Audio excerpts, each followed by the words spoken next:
இந்த வீடியோவில் டாப் 5ல இருக்கக்கூடிய ஹாரர் மூவிஸ் தான் வந்து பார்க்க போகிறோம். இதில் இருக்கக்கூடிய 5 படங்களுமே வந்து பார்த்தீங்கன்னா நீங்கள் தனியாக உங்களால் பார்க்கவே முடியாது. அப்படியே நீங்கள் தனியாக பார்த்தீங்க அப்படின்னா கண்டிப்பாக வந்து பயந்துருவீங்க. ஒரு லைட்லாம் வந்து ஆஃப் பண்ணிவிட்டு ஃபோனில் ஹெட்செட் போட்டுட்டுலாம் இந்த படம் பார்த்தீங்க அப்படின்னா கண்டிப்பாக அள்ளு விட்டுரும். ஸோ அந்த அளவுக்கு வந்து ஒரு தரமான படங்களை மட்டும் தான் நான் சொல்ல வந்திருக்கேன். என்னடா இவ்வளோ பில்டப் தர அப்படின்னு நீங்கள் சொல்லலாம். பட் நான் சொல்லக்கூடிய இந்த 5 படங்களையும் நான் சொல்கிற மாதிரி நீங்கள் தனியாக ஹெட்செட் போட்டு நைட்டு பார்த்து பாருங்கள். கண்டிப்பாக ஒரு 2-3 இடத்துலையாவது ஜம்ஸ்கேர் ஆகி நீங்களே வந்து பயந்துருவீங்க. ஸோ அந்த அளவுக்கு வந்து ஒரு தரமான படங்கள் மட்டும் தான் சொல்ல வந்திருக்கேன். வாங்க இப்போ லிஸ்ட்டில் என்னென்ன படங்கள் இருக்குன்றதை பார்த்துடலாம். ஸோ இப்போ ஃபஸ்ட்டாக நம்ம பார்க்க போகிற படம் 2018 டர்க்கிஸில் ரிலீஸ் ஆன தி கர்ஷ்.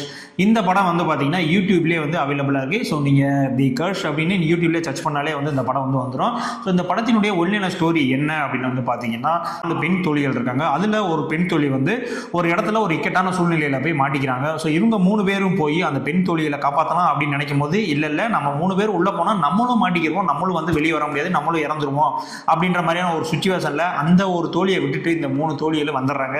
இதுக்கப்புறம் படத்தில் என்னெல்லாம் நடந்துச்சு அப்படின்றதான் தி கர்ஷ் படத்தினுடைய ஒன்லைன ஸ்டோரி.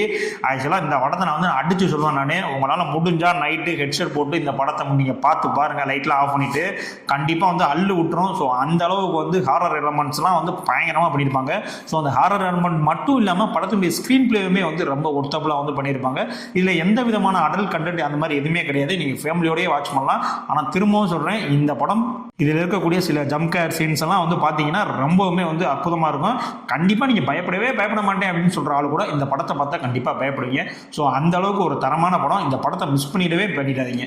ரெண்டாவதாக நான் சொல்ல போகிற படம் 2011 ஒரு கெனடியன் ஃபவுண்ட் ஃபுட்டேஜ் ஹாரர் படமாக ரிலீஸ் ஆன கிரேவ் என்கவுண்டர்ஸ். இந்த கிரேவ் என்கவுண்டர்ஸ் படம் வந்து பார்த்தீங்கன்னா ஒரு ஃபவுண்ட் ஃபுட்டேஜ் படம்.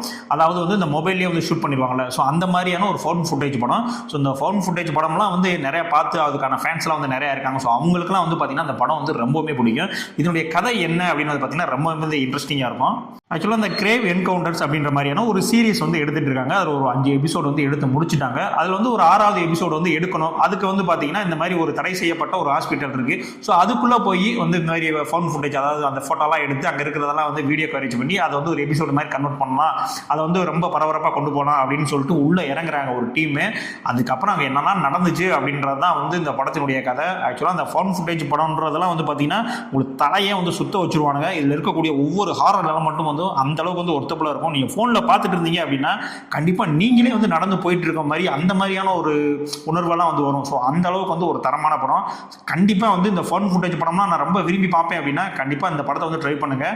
ஹாரர் எலமெண்ட் எல்லாமே வந்து அந்த அளவுக்கு தரமாக இருக்கும். ஸ்க்ரீன் பிளேயுமே வந்து சூப்பராக இருக்கும். ஆனால் இந்த ஃபன் ஃபுட்டேஜ் படம்லாம் வந்து சில பேருக்கு பிடிக்காது. ஏன்னா இது மொபைலே ஷூட் பண்ணிட்டு ஒரு மாதிரி இருக்குது அப்படின்ற மாதிரி இதெல்லாம் தோணும். ஸோ அந்த மாதிரி இருக்கிற ஃபேன்ஸ் வந்து இந்த படத்தை இக்னோர் பண்ணிக்கோங்க. ஆனால் அதெல்லாம் பிடிக்கும் அப்படின்னா கண்டிப்பாக இந்த படத்தை வாட்ச் பண்ணுவீங்க. மிரட்டி விட்டுருப்பாங்க படத்தை. அடுத்த 3ஆவதாக நம்ம பார்க்க போகிற படம் 2002 ஒரு சூப்பர் நேச்சர் ஹாரர் ஃபிலிமாக ரிலீஸ் ஆன தி ரிங்.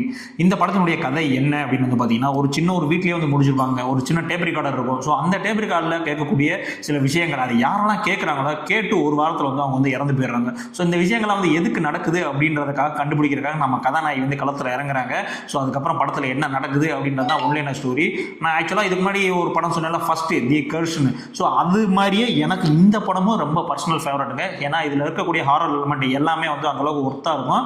அது மட்டும் இல்லை, படத்தினுடைய கதையுமே வந்து பார்த்தீங்கன்னா ரொம்ப சுவாரஸ்யமாக வந்து மூவ் பண்ணியிருப்பாங்க. சும்மா ஒரு பேய் படம் தானே, 4 இடத்துல வந்து பயமுறுத்தி விட்டா போதும் அப்படின்ற மாதிரிலாம் யோசிக்காமல் படத்தில் பக்காவான ஒரு ஸ்க்ரீன் பிளே வந்து கொடுத்துருப்பாங்க. ஹீரோயினி வந்து பார்த்தீங்கன்னா படத்தில் மிரட்டி விட்டுருப்பாங்க. ஆக்டிங்கு, ஜம்ப்ஸ்கேர் சீன்ஸ் எல்லாமே வந்து பார்த்தீங்கன்னா அந்த படத்தில் வந்து சூப்பராக இருக்கும். நீங்கள் கண்டிப்பாக வந்து இந்த 5 படத்தில் எதை வாட்ச் பண்ணுறீங்களோ இல்லையோ கண்டிப்பாக ஃபஸ்ட்டு சொன்ன தி கர்ஸ், 2வது சொன்ன இந்த 3வது சொன்ன இந்த ரிங், இந்த 2 படத்தையும் கண்டிப்பான முறையில் வந்து வாட்ச் பண்ணுங்கள். அந்த அளவுக்கு வந்து ஒரு ஒர்த்தான படம். இந்த படம் வந்து யூடியூப்லேயே இருக்குது. ஸோ நீங்கள் வந்து தி ரிங்னு சர்ச் பண்ணால் யூடியூப்லேயே வரும். ஸோ கண்டிப்பாக அந்த படத்தை வந்து மிஸ் பண்ணிடாதீங்க. அடுத்து நம்ம 4ஆவதாக பார்க்க போகிற படம் 2016 ரிலீஸ் ஆன தி அட்டாப்சி ஆஃப் ஜான்டியூ. இந்த படத்தினுடைய ஒன்லைன ஸ்டோரி என்ன அப்படின்னா, ஒரு பாடி இருக்குது. இவங்க வந்து இறந்துட்டாங்க. ஆனால் இவங்களை வந்து போஸ்ட்மார்ட்டம் பண்ணி இவங்க எதுக்காக இறந்தாங்க அப்படின்னு நீங்கள் வந்து ஒரு ரிப்போர்ட் கொடுக்கணும் அப்படின்ற மாதிரி ஒரு சடனம் வந்து ஒரு இடத்துக்கு வந்து கொடுக்குறாங்க. அந்த மாதிரி போஸ்ட்மார்ட்டம் பண்ணுறதுக்கு வந்து கொடுக்குறாங்க. அங்கே போஸ்ட்மார்ட்டம் பண்ணுறது யார் அப்படின்னு பார்த்தீங்கன்னா, நம்மளுடைய ஹீரோவும் ஹீரோவோட அப்பாவும், இவங்க 2 பேரும் சேர்ந்து தான் வந்து அந்த பாடியை வந்து போஸ்ட்மார்ட்டம் பண்ண போகிறாங்க. இப்போ அவங்க போஸ்ட்மார்ட்டம் பண்ண ஆரம்பிச்சதுல இருந்து எண்டு வரை என்ன நடந்துச்சு, அங்கே நடந்தக்கூடிய சம்பவங்கள் தான் அந்த படத்தினுடைய ஒன்லைன ஸ்டோரி. இந்த படத்தில் வந்து ரொம்ப பட்ஜெட்லாம் கிடையாதுங்க. டோட்டலாகவே வந்து பார்த்தீங்கன்னா ஒரே ஒரு ரூம், ஒரு பிஜிஎம், ஒரு கேமரா, லைட்டிங்னு வச்சு மிரட்டி விட்டுருப்பானுங்க அந்த படம். ஆக்சுவலாக நான் எதுக்குமே பயப்பட மாட்டேன்ப்பா, இதெல்லாம் சப்ப படம்டா அப்படின்னா உங்களுக்கு தோணுச்சு அப்படின்னா கண்டிப்பாக அந்த படத்தை யூடியூப்ல இருக்கு பாருங்க. நீங்கள் தைரியசாலியா இல்லை பயப்படுறாளா அப்படின்றது இந்த படம் பார்த்து முடிக்கும் போது உங்களுக்கே வந்து தெரிய வரும். அடுத்து நான் ஃபைனலாக சொல்ல போகிற படம் 2017 ஒரு இந்தோனேஷியன் படமாக ரிலீஸ் ஆன சாத்தான் ஸ்லேவ்ஸ். இந்த படமும் யூடியூப்லேயே இருக்குது. நீங்கள் யூடியூப்லேயே சர்ச் பண்ணி இந்த படத்தை வந்து பார்த்துக்கலாம். இந்த படத்தினுடைய கதை என்ன அப்படின்னு பார்த்தீங்கன்னா, ஒரு பேர் தெரியாத ஒரு நோய், அந்த நோய் மூலமா தாக்கப்பட்டு ஒரு லேடி வந்து இறந்து போயிடுறாங்க. அதாவது ஒரு அம்மா வந்து இறந்து போயிடுறாங்க. இறந்து போனதுக்கப்புறம் தன்னுடைய பிள்ளைகள்லாம் வந்து கஷ்டப்படுமே அப்படின்னு சொல்லிட்டு அவங்க திரும்ப வந்து நம்ம எல்லா பிள்ளைகளையும் வந்து கூட்டிகிட்டு போயிடலாம் அப்படின்ற மாதிரி ஒரு எண்ணத்தில் வந்து ரிட்டர்ன் வராங்க. இதுக்கப்புறம் என்னெல்லாம் நடந்துச்சு அப்படின்னு தான் வந்து இந்த படத்தினுடைய கதை. ஸோ இந்த படமும் வந்து பார்த்தீங்கன்னா அலற விட்டுருவானுங்க. ஒரு சீனும் வந்து பக்காவாக இருக்கும். நம்ம தமிழ் படங்களில் இருக்கக்கூடிய அந்த மேக்கப்லாம் போட்டு கத்த விடுறது அந்த மாதிரியான எலமெண்ட்ஸ் எதுவுமே இருக்காது. இதில் பியூர் ஹாரர் ஜம்ப்ஸ்கேர் வந்து இந்த படத்தில் வந்து ப்ளேஸ் பண்ணியிருப்பாங்க.